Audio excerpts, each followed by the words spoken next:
இன்னைக்கு ஒரு புது ஸ்கில் டெவலப் பண்ணிக்கிட்டேன். இன்னைக்கு டே 30 ஈவினிங் ஒர்க் எல்லாம் முடிச்சுட்டு ஒரு 1 hour வாக்கிங் போகலாம் அப்படின்னு சொல்லிட்டு கிளம்பி போனேன். இன்னைக்கு ஒரு 10,000 முடிக்கணும் அப்படின்னு நினைச்சேன் ஸ்டெப்ஸ்.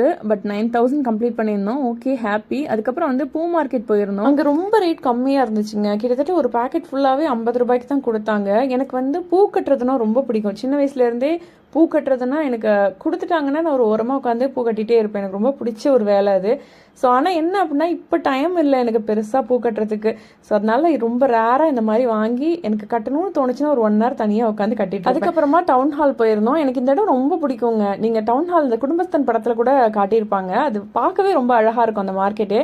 ஸோ போய் தேவையான ஃப்ரூட்ஸ் வெஜிடபிள்ஸ்லாம் வாங்கியாச்சு. இந்த 100 ரூபா நோட்டு வந்து பல வருஷம் கழிச்சு இப்போ தான் பார்க்குறேன். ஸோ இப்போல்லாம் பர்பிள் நோட் தானே பார்க்க முடியுது. அதுக்கப்புறம் வந்து கிளம்பி ஜிம்முக்கு வந்தாச்சு. ஜிம்மில் வந்து இன்னைக்கு ஃபுல்லாக ஸ்ட்ரென்த்தனிங் இருந்தது. புதுசாக இப்போ நான் ஹேங் பண்ண கற்றுருக்கேன். ஸோ என்னோட வெயிட்டை நான் ஹேங் பண்ணுறதுங்கிறது கொஞ்சம் கஷ்டம் தான், பட் பண்ணிட்டு இருக்கேன்.